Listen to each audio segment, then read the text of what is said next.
Hey friends, Greg with Money Monk here. So, this is the second video in a multi part series dedicated to how I think about investing. In this video, what we're going to really tackle is what is investing? What is a stock? What is a bond? What are we doing when we interact with the stock market? And the reason that's so critical is because one, you'll hear often that investing carries risk, and it does. It carries a lot of risk. And if you don't understand really what you're doing, then you can have a bunch of emotional or behavioral errors that cause you to lose money or to invest in things that you don't understand.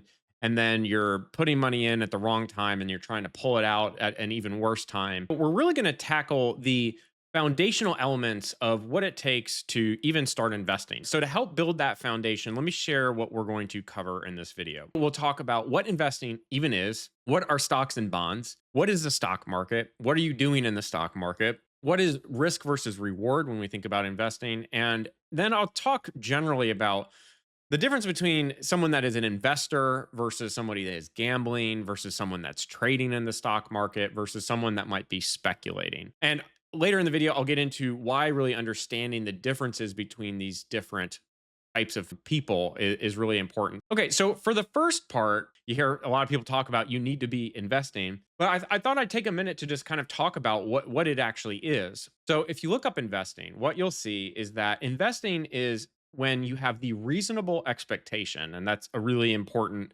phrase, that if you put money into something, that thing is going to grow and be able to provide you your money back plus interest or profit so that your money is growing with whatever you're putting money into. So let's talk about putting money into something. Well, you could put money into lots of things. So what makes a good investment versus a bad investment? Well, one thing that you can put money into is yourself. In fact, there's a famous quote by Warren Buffett. He talks about the best investment being that you put money into yourself because that's going to provide the strongest return on your investment over your lifetime. And really, I think that's a fantastic advice because if you think about it, you're the one that's going to care the most about your own success. So if you're investing in yourself, whether it's going to college or building up a skill set that allows you to get paid more because your skills are valued by someone and you're exchanging your knowledge and experience so that you save someone else time or you're providing value by the thing that you're creating for them, that's something that lasts you for a lifetime. And that's what makes college worth it or higher education if you target a degree and a school that provides a high return on investment. But you could put money into lots of other things, like you could go buy land or you could go buy gold or you could go buy a house, or we'll talk about putting money into the stock market. But for me, there's three or four things that I consider when I think about investing. So one is going back to the definition of investing is that we have the reasonable expectation that the money that we put in has the opportunity to grow, or we have the opportunity to have some level of profit. And really, the best way that humans have found to be able to invest successfully over a long period of time is by putting money into businesses. And if you think about that, so what are businesses doing? One, they could be taking a resource and make it more valuable. So if you think about Apple, they have raw materials that make up their cell phones. If you think about your phone, it's made up of all of these minerals and resources.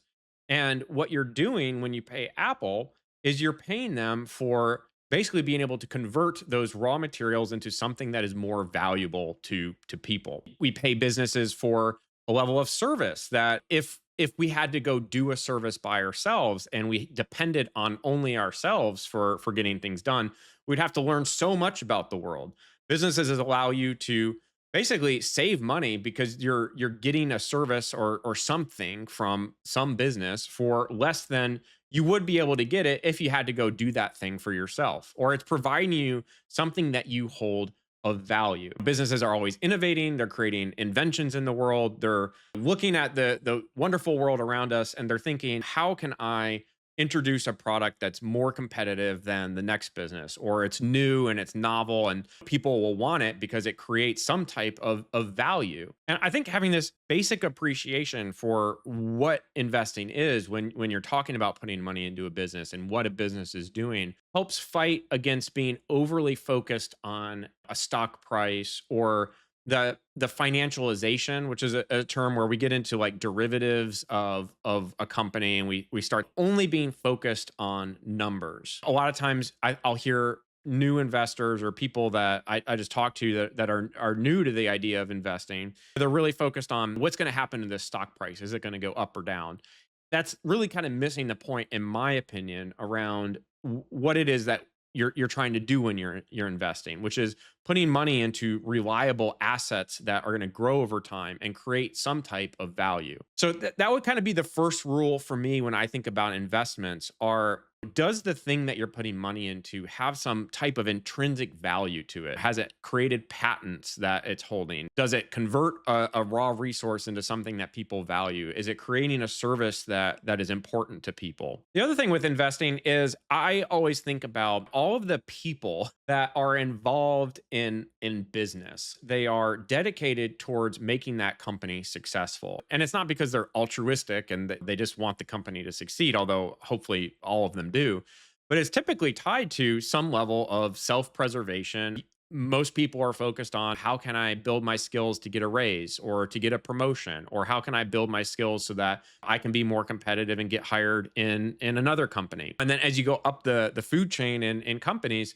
more and more of that person's money and wealth is tied to the success of those businesses.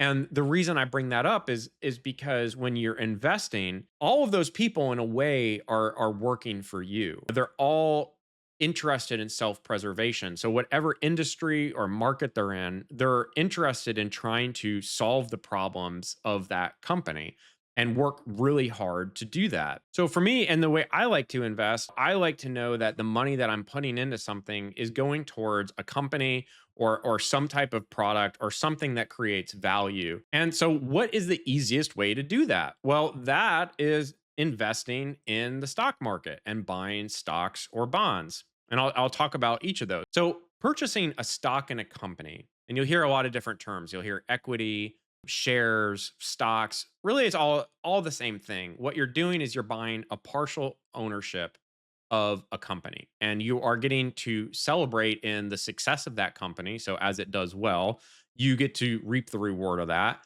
And if the company does poorly, then you also see the value or money that you've put into that company decline. And it's, I think, important to understand, like, why would a company offer stock? Why is it asking for money from you and I to put money into it at all?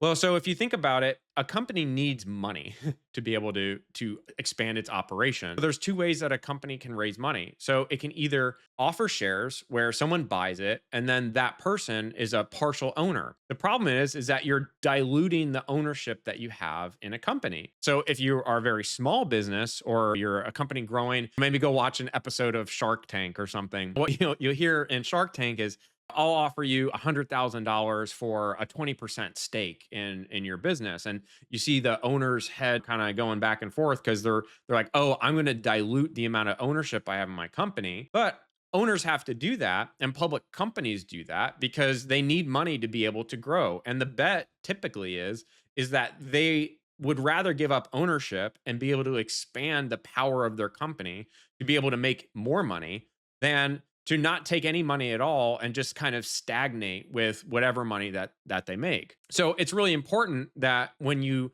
think about buying a stock, you appreciate the fact that you're becoming an owner in whatever company that you're purchasing. I think there's a real power there because if you're like me, you grow up in a working or middle class background, the only thing that people know is labor. You work for every dollar that you make. There's not much ownership at most levels of the hierarchy, let's say. So you're starting to flip that script when you invest in stocks because you're putting money into a company, you're becoming a part owner, and you're sharing in the profit and growth of those companies. And the reason that companies and investing in companies for so long has been successful. In fact, you might hear that the stock market only goes up. That's true over a long enough period. Of course, there's large dips, and some countries and companies, they fail at different times. But when you look at it at a grand scale, hundreds of years, what I kind of enjoy this is, like, you think about human ingenuity. What stocks and business do is it kind of captures human interest in subjects, and it's trying to continually grow and continually find better ways of doing things to be able to increase value. And that's really my opinion more philosophically around why investing in companies is so good and as a hedge against long-term inflation is because that's what's happening with your money. You're putting money into something that's growing in value because of everything that we've already talked about. So there's a symbiotic relationship between public companies and people like you and I, plus all the hedge funds and the big institutions, of course, that have way more money than retail investors. But companies need money, and people are giving them money with the expectation that money will grow. And that's where you often hear the phrase, "I'm going to work to create shareholder value." So if you're buying stocks and you're investing in companies, well, you are the shareholder, and everybody at these companies is really going to work for you and everybody else that invests in the companies and expects them to be able to create additional value in whatever market they're in. And that's a really important mindset to keep in mind. And that's the reason why I'm stressing the idea of thinking about business more broadly and what you're putting your money into is because you need some level of conviction about what you're putting money into so that if you see the stock market go down or you see a share price go down, you just think, look, this is an asset that does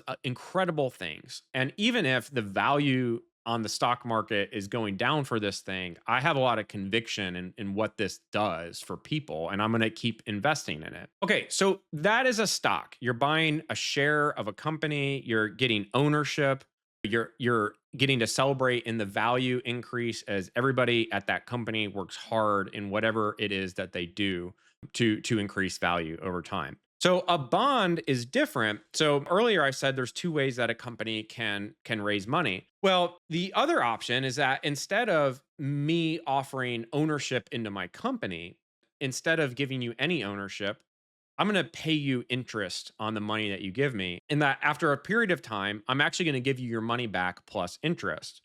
So that's what a bond is. So a bond is an IOU. It's not getting to share in the equity or the appreciation of a company, but it's also not exposing you to the risk of the company broadly failing. So regardless of how a company performs, whether it's going down or going up, these bonds are IOUs. They must be paid to the people that put their money in. So bonds are generally less risky. And I use the word generally because it doesn't mean that they don't carry risk. So just because it's an IOU, if a company goes bankrupt and they can't pay the debts that they owe, well, then it's possible that you're not going to get any money from a bond. What you'll see is that there is a risk and reward for everything. So what investors look for, like you and I, is we look for the perfect thing. We look for what's going to give me the absolute best return for my money and not be risky. And the problem is that there's nothing that really exists out there that does that. And if anybody is telling you that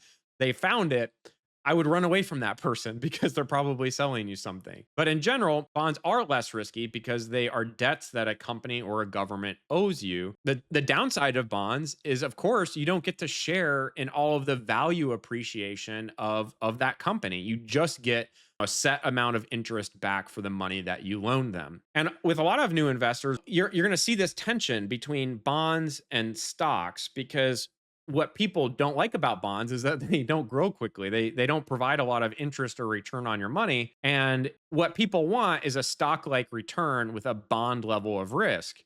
And it just doesn't exist. So that's stocks and bonds. So what is the stock market really? And if I go back to like before I ever started investing 15 plus years ago, I don't think I really had an appreciation for the stock market. It seemed like this very magical thing or kind of scary thing or maybe even like a scam.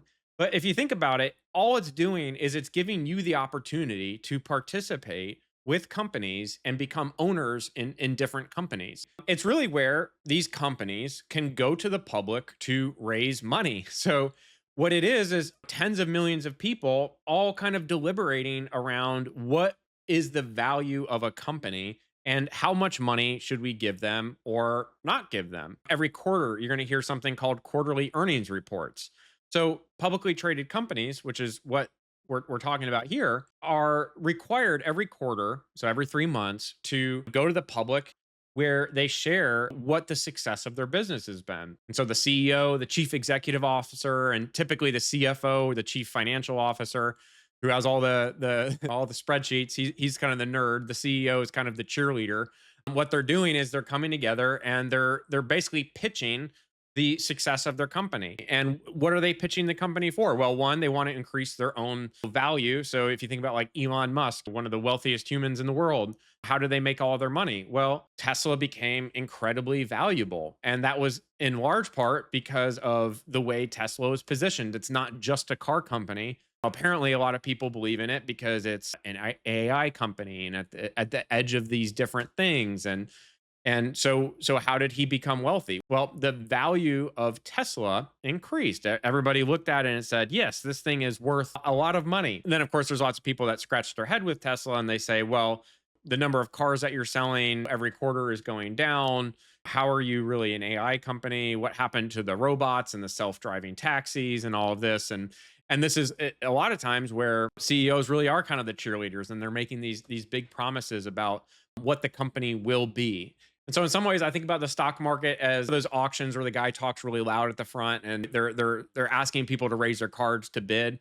It's kind of like that. People are estimating the value of things, and at some point, there's this equilibrium that's met where you have a sufficient number of buyers of a stock where they think it's priced at this, and then you have other people that are selling it for whatever reason, maybe because they value it a different way or they just need the money. But there's this kind of balance on each stock. So really, this market or a stock market, it's this gigantic collection of people from hedge funds to brokerages to individual investors like you and I that are all on a continually daily basis assessing all of these publicly traded companies for their value and then deciding on a mutually agreed upon price for each and every company. This is a fun fact. So, based on 2023 data, there were over 74 million trades placed per day across the US markets. Okay, so that's the stock market. That's what you're participating in when you buy stocks is you're becoming an owner in a company, or you could be buying bonds, which are debts from a company, but you don't get to share in ownership. So let's now talk about one of the most important things as you get into investing, and that is really the concept around a risk and reward trade-off. I think risk is probably one of the least understood concepts as you start investing because it's really hard to wrap your head around things that could happen but don't happen. And we as humans, we have some tendencies to do things that play tricks on our mind. So recency bias is a big one. So we have a tendency to only remember what's happened in the recent times, and then things that happened a long time ago, even like 10 or 15 or 20 years ago, that feels like it could never happen or it won't ever happen again. And that recency bias, it plays itself in two ways. And there's this quote from Grapes of Wrath by John Steinbeck, one of my favorite books.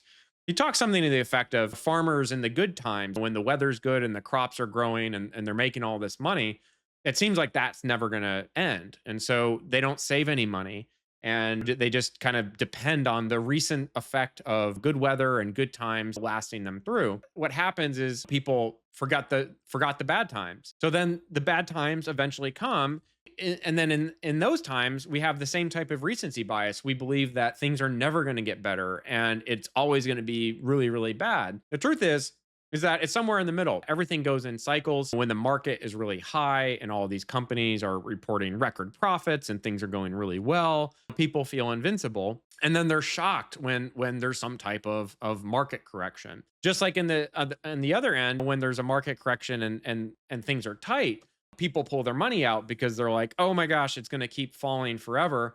Well, that's typically the time when it's a great time to invest because everybody's scared and it doesn't seem like there's a light at the end of the tunnel and things are cheap. You could put a little bit of money into a company and share in an outsized profit. So that's recency bias.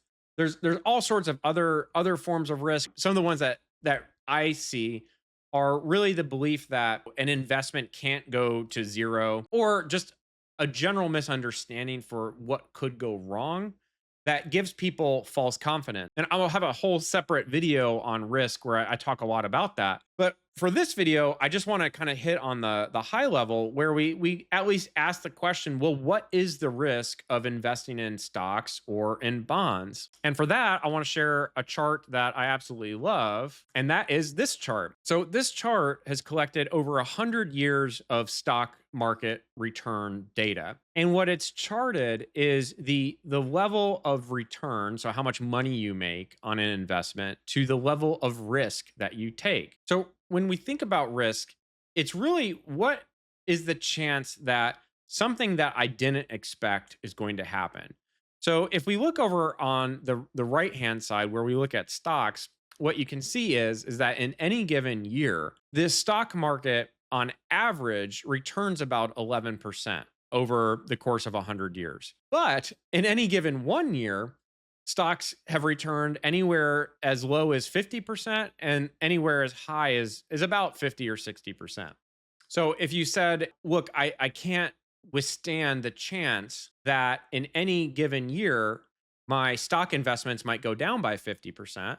Well, then what you could look at are US Treasury bonds. So these are much more secure bonds from the US government. And there are company bonds as well, which carry a little bit of risk as you depend on the company not going into bankruptcy or not having the money to pay their debts. So what happens with these bonds? So you don't earn as much on average, but you're taking less risk. And then finally, you can go into US Treasury bills.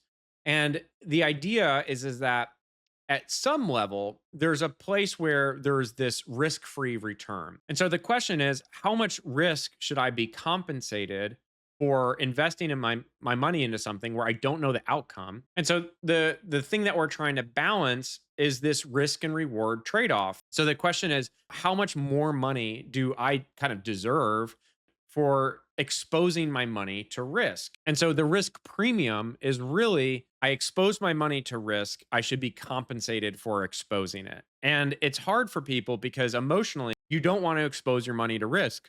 I get it. I don't want to expose my money to risk either. But if you go back to the first video where I talk about why I always have to invest, it's because if I don't expose my money to risk, then I won't be able to hit my goals. And so, in my opinion, investing really is setting goals for yourself for your money, figuring out how much do you need to expose yourself to risk to be able to hit your goals, and then how much should you protect yourself from risk depending on how your goals change and depending on how close you are to a goal. And so just like an example, let's say you're retired and you have all of your money in US Treasury bills and you don't want to take any risk and you have enough money to support yourself for 40 years and then you have social security on top of it. The question is like how much risk do you really need to take in order to hit your goals? And if you already have enough money that you've already won the game, so to speak, then you actually most likely don't want to take risk. But here's the key thing is that you really want to understand your maximum potential loss when you invest. And I think that's the thing that most people miss. So I'll exit off that chart. The thing when you're first starting is you don't even appreciate the risk I just showed you that the stock market in general could go down by 50%, but maybe you're putting your money in one single company or one single asset. Like let's say you put all of your money into a local business. Well, so that's exposing your money to all sorts of other risks. So another term I'll throw at you, which don't you don't need to memorize the term, is idiosyncratic risk. But what that's really saying is, are you exposing yourself to risk that the rest of the market doesn't have?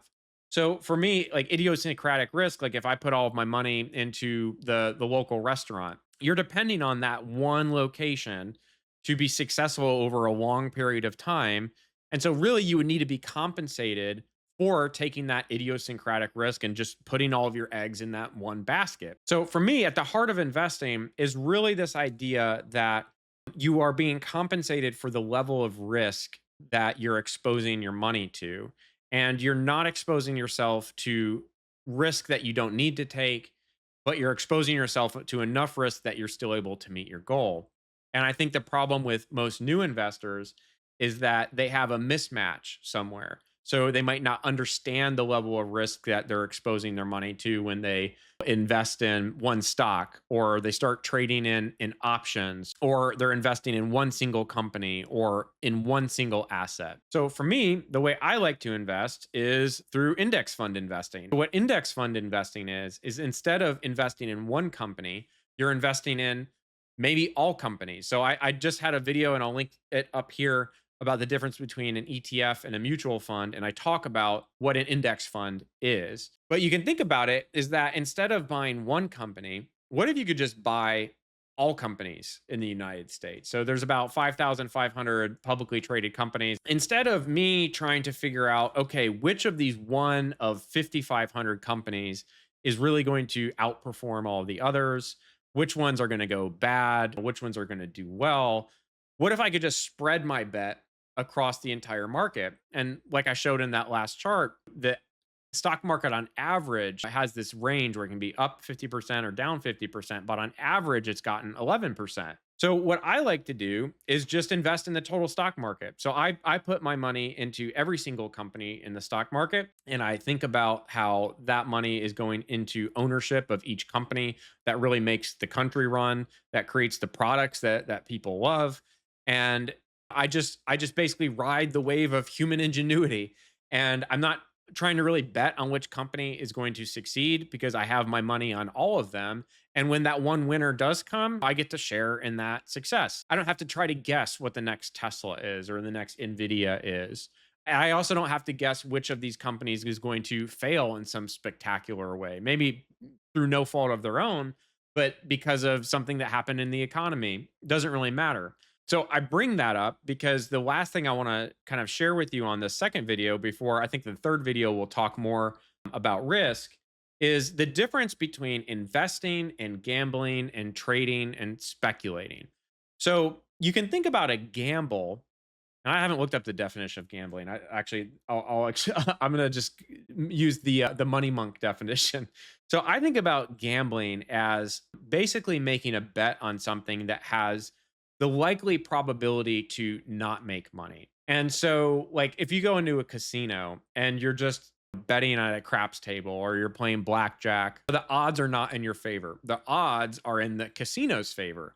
And that's why they're so successful. And I'm going to hit on gambling because it's really important that you don't confuse investing with gambling. And it really comes down to the both the way they make money and the way you think about risk. So a gambler, they are kind of riding this behavioral and emotional error where they are just kind of focused on like this has to work or this is going to work, but they haven't really looked at the probability that it won't. And so you might hear a gambler say something like, "Oh, I went to the casino and I won $2,000 on Saturday."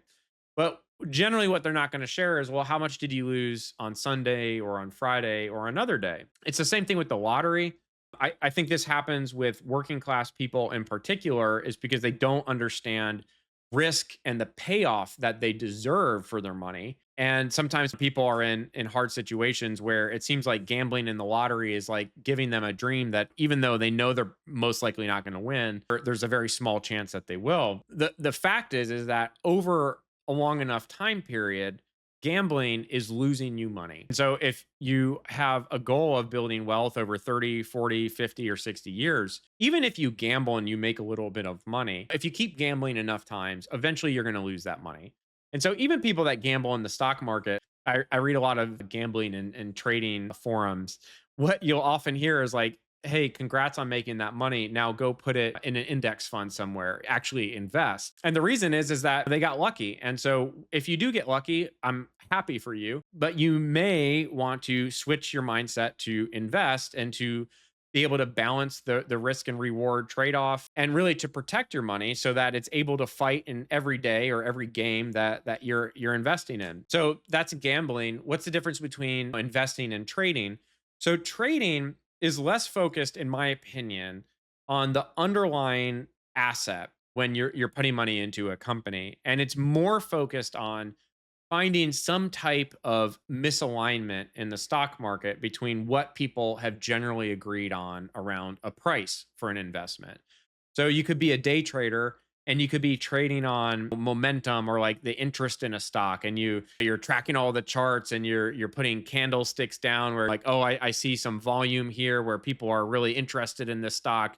I'm going to get in and I'm going to get out. I'm going to make a little bit of money. All that stuff, it's not really, in my opinion, investing. It's actually more like work. You're working to build a skill set around your ability to find price discrepancies in the stock market. And the risk with that is that you confuse investing with trading, and you think that really the key to success is by being a really active investor and getting in and out of the companies that you're investing in, or what's known as positions. In my opinion, it's a complete waste of time and I don't do it. But I'll tell you a story. When I first started investing, I thought I needed to be like the next Warren Buffett, or and I laugh because it seems so silly now, but when I was 20, 22, and I was just getting started, I was like, okay, I'm going to make all of my money by trading in the stock market. And it just didn't work out. And I really had to change my mindset around what investing actually is, to realize that's really not the way to a lifetime of wealth building. And one thing I'd share, if you are a gambler or you're set on trading, is just also realize that the entire financial services industry, with the best minds in finance and the best quantitative geniuses in mathematics, with the access to all of the technology, and there's this whole network of people and a club that you are not in, dedicated to trying to find that edge. For me, I just look at that and I'm like, I'm not that smart. I don't have billions of dollars to invest in trading desks and really smart people and technology. And the idea that I, on my own, as a retail investor, can outcompete those people, it's most likely not going to happen. And then the other thing that you should know is that all of those people end up failing the benchmark anyways. So what does that mean? There's information out there that shows that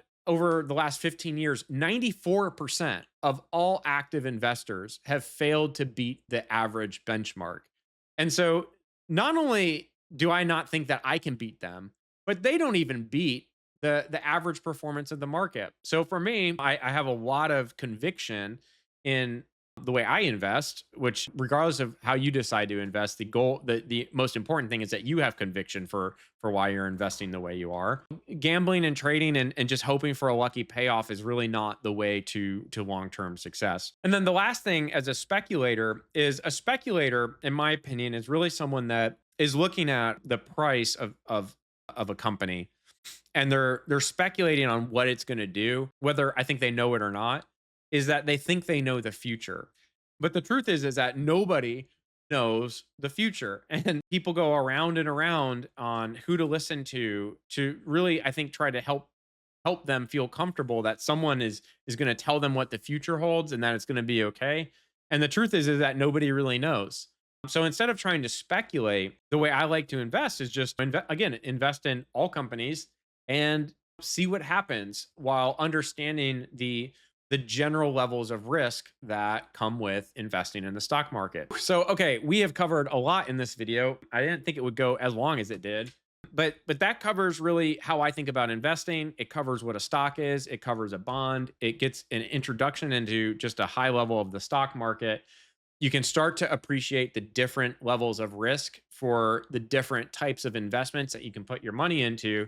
And then I think you can start identifying, where am I an investor versus where am I kind of gambling with my money versus where am I trying to trade or speculate. And my approach is to try to fight against the internal urges that I have, both behaviorally and emotionally, that are trying to make me speculate, and instead be kind of this rational investor that says, look, I understand the level of risk and I accept that level of risk because I need to hit my goals. And I'm going to accept a level of risk that is aligned with my emotional makeup. Because if I'm investing in a way that keeps me up at night, that doesn't really work. And if I'm investing in things that are overly risky, well, then that doesn't work either. What I need is a consistent level of risk that allows my money to grow over time, that regardless of whether it's going up or down, I can contribute and continue to grow with it as I work, or I can draw from it in retirement, and I'll be okay either way. So that's the second video around how I think about investing. I think the third video is going to be more focused on how to set goals in alignment with the different risks that are there. And then we'll just kind of keep building on this series. So, as always, if you have questions, feel free to leave in the comments. I really appreciate any dialogue or questions you have as you may be starting your investing. And as always, I wish you the best of luck on the wealth building journey.